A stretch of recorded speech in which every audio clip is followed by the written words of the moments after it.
10,000 years before the stars began to die, the Galactic Concord made a desperate choice. The Concord was an alliance of 12 ancient species. They had traveled between stars for millions of years. They had built great cities on 1,000 worlds. They had learned the secrets of faster-than-light travel, of bending space itself, of weapons that could crack moons in half. They thought they were the masters of the galaxy. They were wrong. They came from the dark spaces between stars. No one knew where they started or how old they were. They were not a species in the normal sense. They were a hunger given form, a hive mind of billions of creatures all connected to a single vast intelligence. They did not want territory. They did not want resources. They wanted to consume. Every world they touched became part of them. Every species they found became food for their endless growth. The Conquered fought back. For 2,000 years they held the line, but they did not tire. They did not fear. They did not stop. Slowly, battle by battle, world by world, the Conquered began to lose. It was the who first suggested the seeding. They were the oldest of the 12 species. They lived for thousands of years. Their silver skin and tall forms a common sight in the halls of power. Their high scientist, a female named, stood before the gathered leaders and spoke words that would change the course of history. "We are dying," she said. Her voice was calm, but everyone could hear the fear beneath it. "Not today, perhaps not for another 1,000 years, but the mathematics do not lie. They grow faster than we can kill them. Our populations shrink while theirs expand. If nothing changes, we will be gone within 10 generations." The leaders argued. Some wanted to build bigger weapons. Others wanted to run, to flee to another galaxy entirely, but had a different idea. "There are young species out there," she said. "Primitives, creatures still learning to use fire, still painting on cave walls. They know nothing of the stars, but given time they could grow. They could become allies. They could become the fresh blood we need to survive." The seeding began. The Conquered sent ships to 100 different worlds. Each ship carried genetic samples, growth pods, and carefully designed organisms meant to guide evolution in helpful directions. They planted seeds of intelligence on worlds across the galaxy, hoping that one day, those seeds would grow into something that could fight beside them. One of those ships found a small blue world orbiting a yellow star. The world was beautiful but violent. Its weather was harsh.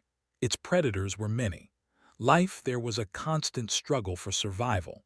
The Conquered scientists debated whether anything useful could ever grow on such a hostile planet. In the end, they decided to try anyway. They called the world Earth. They called its most promising creatures humans. The Conquered watched Earth for thousands of years. They sent small probes to orbit the planet, invisible to the primitive eyes below. They recorded humanity's slow climb from caves to villages, from villages to cities, from bronze tools to iron weapons. The reports were encouraging. Humans were adaptable. They could live in frozen wastelands and burning deserts. They could eat almost anything. They bred quickly and learned faster than any species the Conquered had ever seeded. Most importantly, they had a strange fire in them, a refusal to accept defeat, a willingness to fight against impossible odds. The scientists wrote in their reports, "The humans may be the most promising seedlings we have ever planted. Given another few thousand years, they could become powerful allies." But they did not have a few thousand years. 700 years before the present day, something strange happened. The probes orbiting Earth went silent. One by one, they stopped sending signals. The Conquered sent new probes to investigate. Those probes also went silent. Finally, they sent a crewed ship. It was a small vessel, carrying only 20 Conquered scientists and soldiers. Their mission was simple: find out what happened to the humans. The ship entered the Sol system. It sent one brief, confused message back to Conquered space. The message spoke of strange energy readings, of technology that should not exist, of something approaching their vessel at impossible speed. Then the ship went silent, just like the probes. The conquered debated what to do. Some wanted to send a fleet. Others argued that they could not spare the ships, not with the pressing harder every year. In the end, practical concerns won. The Sol system was far from the front lines. Whatever had happened there, it was not an immediate threat. They marked humanity as extinct, another failed experiment, another species that would never join the fight. They held a small ceremony for the lost species.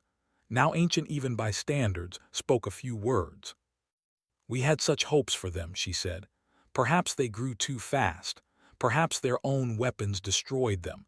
We will never know, but we will remember them, the humans, the ones who almost made it."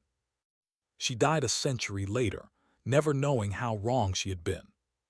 The war continued. The years became decades. The decades became centuries. The 12 species of the conquered became 10, then 8, then 7. World after world fell to the lines of defense were pushed back again and again. In the dark halls of conquered command, the leaders spoke in whispers. They no longer talked about victory. They talked about survival. They talked about how many more generations they might last. They talked about the end. No one talked about the humans anymore. Earth was a footnote in ancient history, a failed hope, a small tragedy among many larger ones. Far away, beyond the edge of known space, the humans were not dead. They were not dying. They were not even afraid. They were building. They had found the conquered probes and taken them apart, piece by piece. They had studied the technology inside. They had learned. And then they had looked out at the stars and understood something important.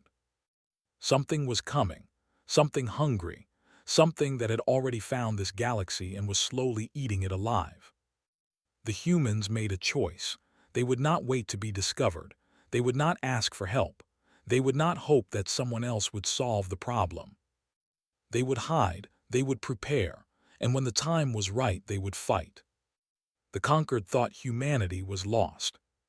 The conquered was wrong. High Admiral stood on the bridge of her flagship and watched the end approach. She was old now, even by standards. Her silver skin had faded to pale gray. Her once bright eyes were tired from centuries of war. She had fought for 400 years. She had won battles and lost them. She had watched friends die and worlds burn. Now she stood at the last fortress before the conquered's heart, and she knew this was where her story would end. 300 ships formed a thin line between the fortress world and the enemy. Good ships, brave crews. They had held for 6 days against a force that outnumbered them nearly 7-1. 2,000 filled the space before them, a swarm of living ships that moved with terrible purpose. They were horrible to look at. They were not built like normal vessels. They grew. Each one was a living creature, hundreds of meters long, covered in armor that healed itself and weapons that shot beams of focused hunger. Inside each were thousands of soldiers, waiting to board and consume. Had killed hundreds of in her long career. It was never enough. For every one she destroyed, 2 more grew to take its place. "Admiral," her censor officer said, "they are forming for another assault." Nodded. She did not need to give orders. Her crew knew what to do. They had done it 6 times already. They would hold as long as they could, trade their lives for time, and hope that someone somewhere would find a way to turn the tide. She did not believe anyone would, but she would die fighting anyway. That was what they did. That was what all the conquered species did. They fought because there was nothing else to do. The swarm began to move. Watch them come, counting the seconds until contact. Her hand rested on the back of her command chair. Steady, calm, ready. Then her censor officer made a strange sound. Not fear, something else. Confusion. "Admiral, I am detecting new contacts, emerging from fold space behind the formation." Frowned. "Reinforcements from the conquered. I was told none were available." "No, Admiral. These signals do not match any conquered vessel type. Configuration unknown. Energy signatures unknown. They are. I do not understand what I am seeing." moved to the sensor station and looked at the readings herself. Her officer was right. The new ships were like nothing she had ever seen. They were angular, sharp, made of hard lines and aggressive shapes. They looked like weapons given form. Their energy signatures were strange, a mix of technologies that should not work together but somehow did. There were 400 of them. "They are engaging her officer whispered. "Admiral, they are attacking." Watched, unable to speak, as the unknown fleet tore into the flank. The strangers fought like nothing she had ever seen. Conquered tactics were built on of tradition. Ships held formation. They maintained distance. They fired in coordinated volleys and retreated in organized patterns. The strangers did none of this. They dove into the swarm like predators. They broke formation, each ship moving independently, striking and weaving and striking again. They took hits that should have destroyed them and kept fighting. When one ship lost its main weapons, it used its body as a weapon, ramming the nearest at full speed. And they were fast, faster than anything had ever seen. Their ships moved like living things, reacting to threats before they fully formed, finding weak points in the armor that conquered tacticians had never noticed. In 6 hours it was over. 2,000 had attacked, less than 200 escaped. The rest were burning wreckage, scattered across 1,000,000 kilometers of space. The conquered fleet had lost 30 ships. The strangers had lost 60, but the battle was won. Stared at the sensor readings, trying to understand what had happened. In 400 years of war, she had never seen the broken so completely. She did not know who these strangers were, but she knew she owed them everything. Her communication officer spoke. "Admiral, the unknown fleet is requesting to speak with you." "Accepted." The main screen flickered. A face appeared. Not any face recognized. The creature was smaller than N, with soft skin the color of dark earth, short black hair, and eyes that held something fierce, something that made hearts beat faster. "This is Fleet Admiral of the Terran Expeditionary Force," the creature said. "We picked up your old probe's distress beacon a while back. It took some time to find you. Sorry for the delay." Felt her thoughts slow, then stop completely. She knew that word, Terran. It came from an ancient language, a dead language from a world that no longer existed. "Terran," she repeated. "You mean Earth, you are humans." The creature smiled. It was not a gentle smile. It was the smile of something that had just killed its enemies and was looking for more. "We are not lost anymore," Admiral said. "And from what I can see, you could use some help. We are here to offer it." Had lived for 900 years. She had seen wonders and horrors beyond counting. But in that moment, standing on her bridge, looking at the face of a species that her people had given up for dead 7 centuries ago, she felt something she had not felt in a very long time. She felt hope. "How?" she managed to say. "We thought you were dead. We thought your world was gone." Admiral's smile did not fade. "That is a long story, Admiral, and we should probably tell it to more than just you. Is there somewhere we can meet? Somewhere with enough room for both our people and yours?" Nodded slowly. "The Hall of Accord, on the capital world. All the conquered leaders can gather there." "Good, then let us go there together. We have a lot to talk about." Paused, and his smile became something colder, something that made understand deep in her bones that these humans were not helpless seedlings anymore. "We have been watching them for a long time, Admiral. We know what they are. We know what they do, and we have spent 700 years getting ready to stop them." He leaned forward, and his eyes burned with a light that would never forget. "The hunt has just begun." The Hall of Accord had not seen a full gathering in 300 years. It was a massive chamber, built into the heart of a world that had served as the conquered's capital for 10,000 years. The ceiling rose so high that clouds sometimes formed beneath it. The walls were carved with the histories of 12 species, though 5 of those carvings now represented peoples who were gone forever. 7 species remained. Their leaders sat in a circle of ancient stone chairs, each one shaped for a different body type. The sat tall and silver. The clicked their insect limbs nervously. The coiled their serpentine bodies. The adjusted their forearms. The hummed through their breathing membranes. The completed the circle, their forms heavy and light, solid and ethereal. In the center of the chamber stood the human delegation. There were only 5 of them. Admiral, dressed in a military uniform of dark blue and silver. Ambassador, a small woman with gray hair and calm eyes. 3 guards in armor that looked both primitive and advanced at the same time. For a long moment, no one spoke. The conquered leaders simply stared at the humans, trying to understand what they were seeing.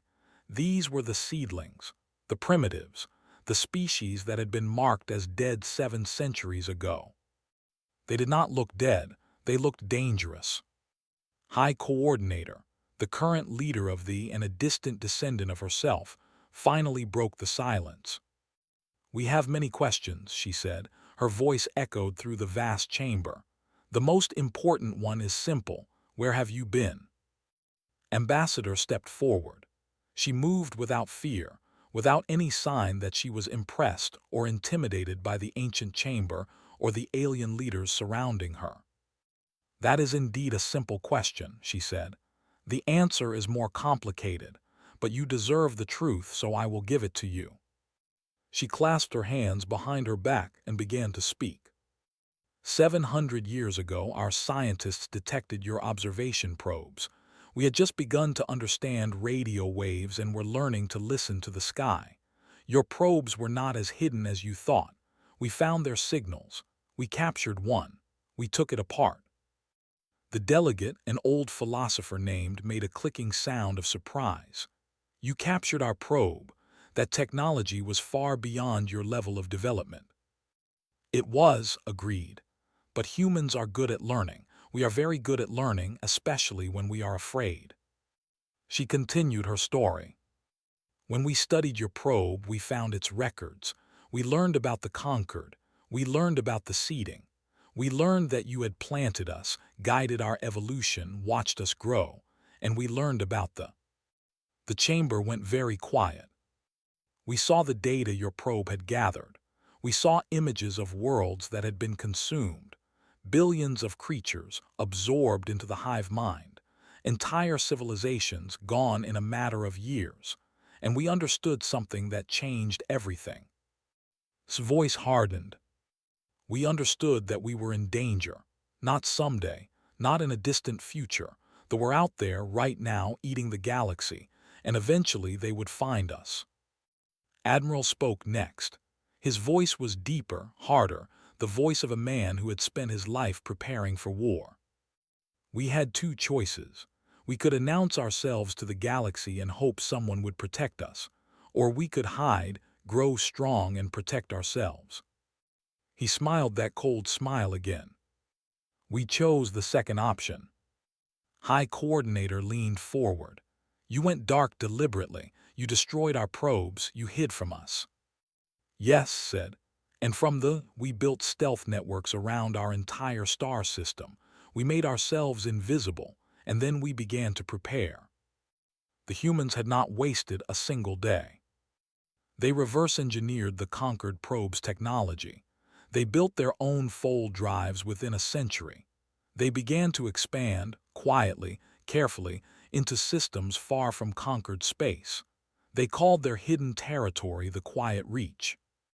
Over 700 years, they colonized 200 worlds. They built shipyards and weapons factories. They bred soldiers and trained admirals. They captured and studied them, learning their weaknesses, designing weapons specifically meant to kill them. All of this they did in secret. All of this they did alone. "Why?" asked His voice was full of wonder and confusion. "You owed us nothing. You did not know us. Why would you spend 7 centuries preparing to fight a war that was not yours?" Ambassador looked at the old philosopher with something like affection. "You gave our ancestors a chance at the stars," she said. "You did not have to. You could have let us die in our caves, never knowing what existed beyond our small world. but you chose to help us. That is a debt, and humans pay their debts." Admiral stepped forward, his boots loud on the ancient stone floor.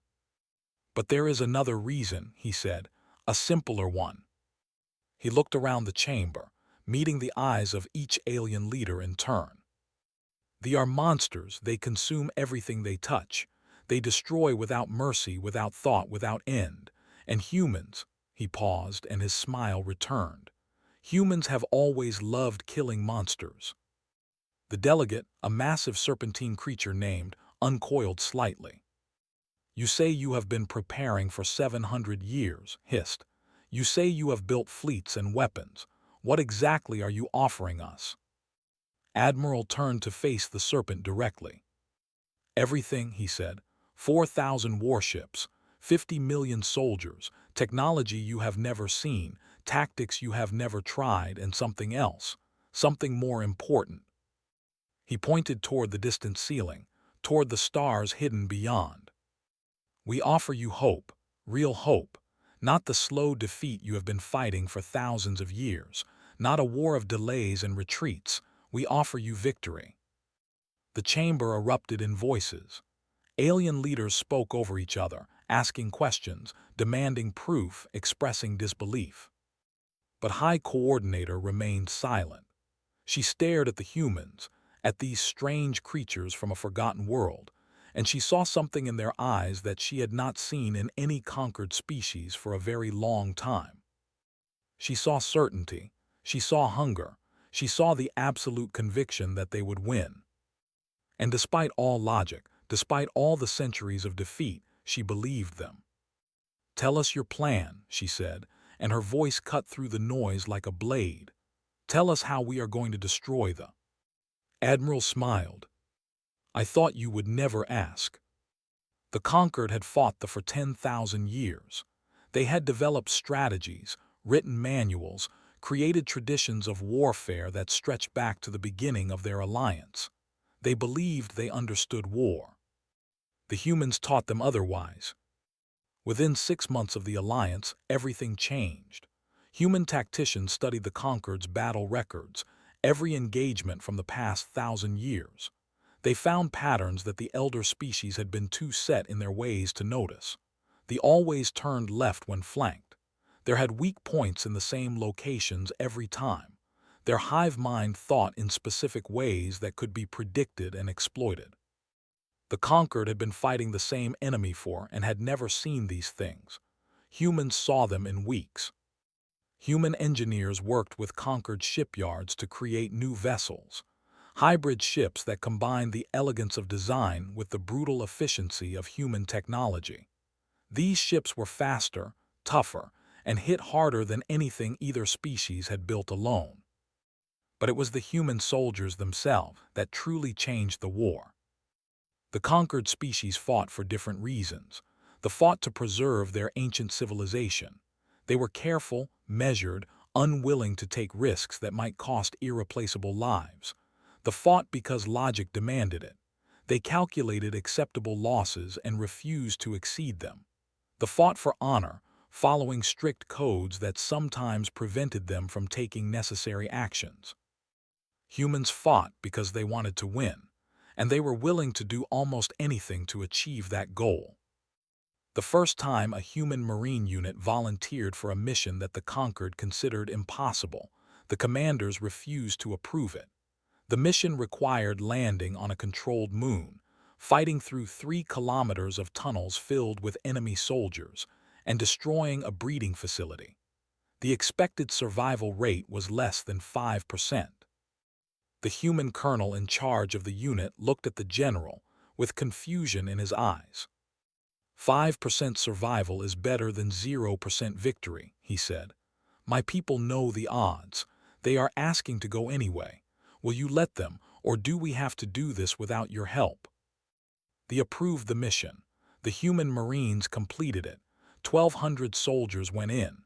63 came back.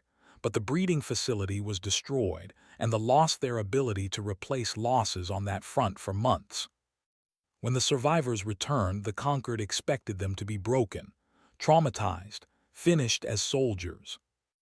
Instead, they threw a party. They drank and sang and told stories about their fallen friends. They laughed at death and made jokes about the horrors they had seen. They did not understand. Admiral tried to explain it to High Coordinator during a quiet moment between battles. Humans come from a death world, he said. Our planet killed us constantly. Disease, predators, weather, other humans. We learned very early that death is always waiting. You cannot avoid it. You cannot reason with it. So we learned to laugh at it instead. Shook her head slowly. But your people die in such numbers. Does it not hurt you? Does it not make you want to stop? Was quiet for a moment. When he spoke again, his voice was softer than she had ever heard it. It hurts more than you can possibly imagine, he said. Every death is a wound that never fully heals, but we keep fighting because the alternative is worse. We keep fighting because the people who died would want us to, and we keep fighting because, he paused, searching for words, because spite is the most human emotion there is. Spite. They want us to give up. They want us to surrender, to accept that we cannot win, to let them consume us quietly. And we refuse, not because we are certain of victory, but because we would rather burn ourselves to ash than give them the satisfaction of an easy meal. He smiled, and there was something terrible in that smile. Humans will set themselves on fire just to burn their enemies. They have never fought anything like that before, and they do not know how to handle it. The battles continued, and slowly, impossibly, the tide began to turn.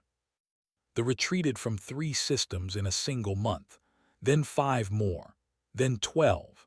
For the first time in recorded history, the hive mind was losing ground faster than it could grow. Reports came in from across the front lines. Human ships charging into suicide engagements and somehow surviving. Human soldiers holding positions for days without sleep, without food, without hope, and still refusing to break. Human commanders adapting their tactics mid-battle, trying things that no sane strategist would ever attempt, and making them work through sheer stubbornness and creativity. In one famous engagement, a human destroyer called the Spiteful Maiden found itself alone against a hive carrier. The destroyer had exhausted its ammunition. Its engines were damaged. It could not escape. The ship's captain, a woman named, made a simple decision. She pointed her ship at the hive carrier and activated the emergency override on her engines. The Spiteful Maiden accelerated to maximum speed and rammed the enemy vessel directly in its central mass. The collision destroyed both ships instantly. The last transmission from the Spiteful Maiden was picked up by conquered listening posts throughout the sector. It was not a cry of fear or a final goodbye. It was the crew singing. All 200 of them, singing an ancient earth song about sailors lost at sea, their voices steady and strong until the moment of impact. The philosopher, who had studied humans since their arrival, wrote in his journal that night, "I begin to understand these creatures. They are not fearless. They are not immune to pain. They feel everything we feel, perhaps more deeply. But they have learned to use those feelings as weapons. Their grief becomes rage. Their fear becomes determination. Their love for each other becomes a force that moves mountains." He paused, his writing appendages hovering over the page. They have conquered species that fought with logic, species that fought with faith, species that fought with cold precision, but they have never conquered a species that fights with spite and joy and songs in the darkness. He wrote one final line. "I do not think they ever will."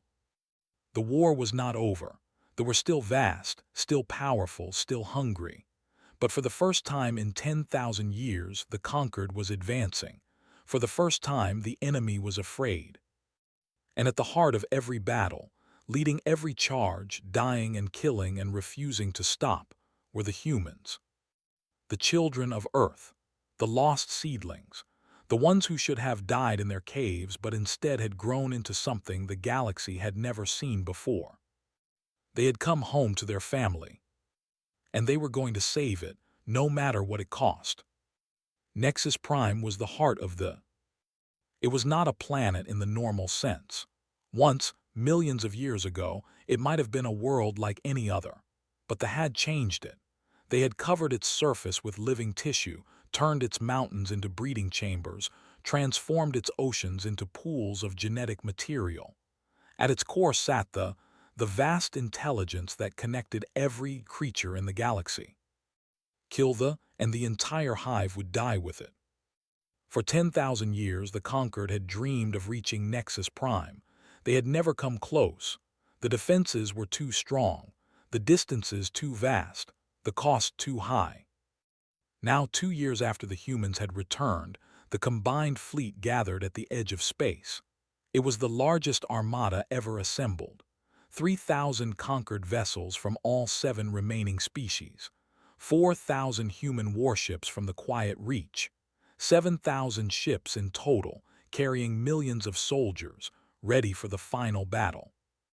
Admiral stood on the bridge of her flagship, the Eternal Hope. Beside her stood Admiral.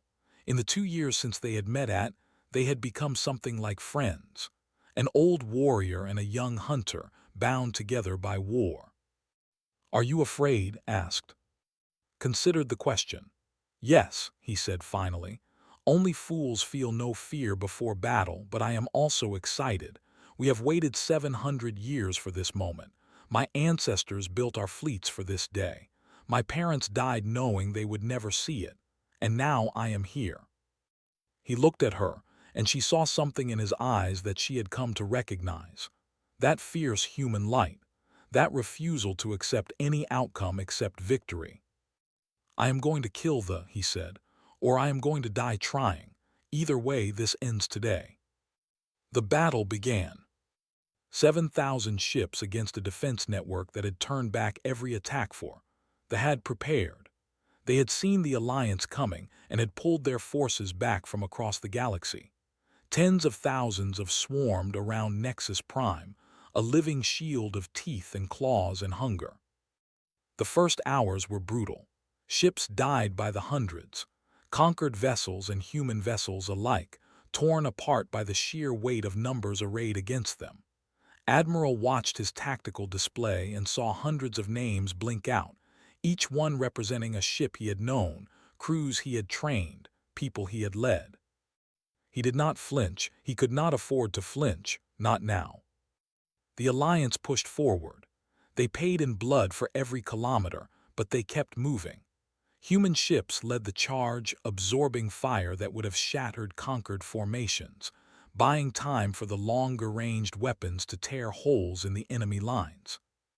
After 6 hours, they reached orbital range of Nexus Prime. The planet below was a nightmare. Its surface pulsed with bioluminescent light, the living skin of a world that had become a single vast organism. Defensive batteries studded the landscape, firing beams of concentrated biological energy that melted through armor like water through paper. Admiral opened a channel to every human ship in the fleet. "This is where we end it," he said. 200 years ago, my great-great-grandmother watched the stars and wondered what was out there. 50 years ago, my father helped design the ships we fly today. They could not be here, but we can. We are here for everyone who came before us. We are here for everyone who will come after." He paused, and when he spoke again, his voice was iron. "Hell divers, begin the drop." The Hell divers were humanity's most elite soldiers. 10,000 men and women in powered armor, trained for years in the most brutal conditions humanity could devise. They were not afraid of death. They had been taught to treat it as an old friend. Drop pods fell from the human carriers like rain. 10,000 soldiers plunging through orbital fire, through defensive beams, through a sky filled with death. Many died before they reached the surface. More died in the first minutes after landing, torn apart by defenders. But enough survived. Enough fought their way across that horrible living landscape. Enough reached the entrance to this chamber. Colonel James Wright led the breach team. He was 70 years old, ancient for a combat soldier, but he had refused to let anyone else lead this mission. His grandfather had been one of the scientists who had first decoded the conquered probe's data. His family had been preparing for this moment for generations. The tunnels beneath Nexus Prime's surface were worse than anything they had trained for. The walls moved. The floor tried to consume them. Soldiers attacked from every direction, endless waves of creatures that felt no fear and knew no retreat. The Hell Divers pushed forward anyway. They had come too far to stop now. Colonel Wright lost his left arm to a warrior 2 kilometers from the objective. He sealed the wound, took a weapon from a fallen soldier, and kept moving. He lost his right eye 1 kilometer from the objective. He kept moving.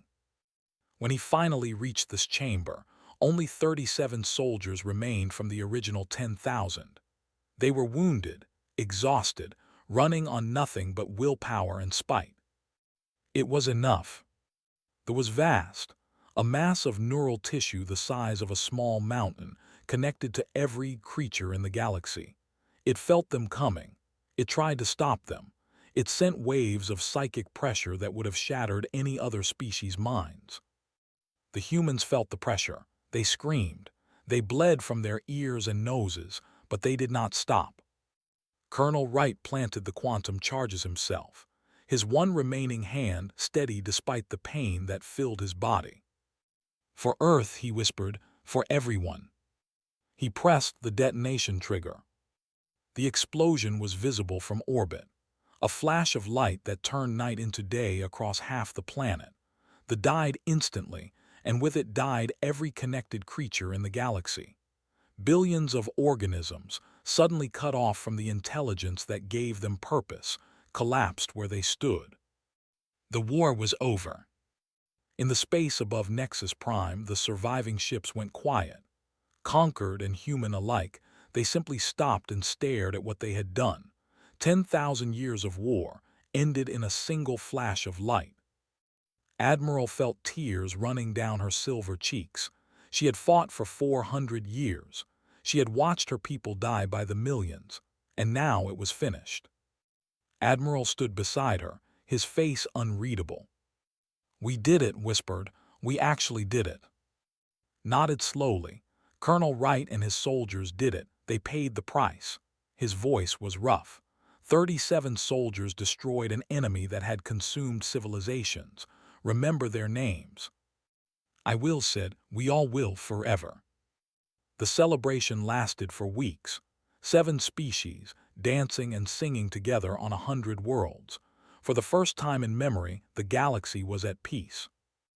Ambassador stood in the Hall of Accord, surrounded by the leaders of every conquered species. She was older now, her hair pure white, but her eyes were still calm and steady. "What will humanity do now?" asked the war is finished. Your purpose is complete. Will you return to your hidden worlds?" Smiled. It was a gentle smile, the smile of someone who had found exactly where they belonged. "You seeded our world 10,000 years ago," she said. "You gave us the stars. You gave us a family we never knew we had. We are not going anywhere." She looked out through the great windows of the hall, at the stars that had once seemed so distant and now felt like home. "Humanity will do what we have always done. We will explore. We will build. We will protect the people we love, and if anything else out there threatens our family." Her smile sharpened just a little. "We will be ready." Centuries passed. The conquered grew from 7 species to 70, protected by an alliance that could never be broken. And at the heart of that alliance, always ready, always watching, were the children of Earth.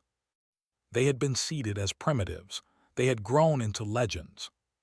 They were humanity. And they were finally home.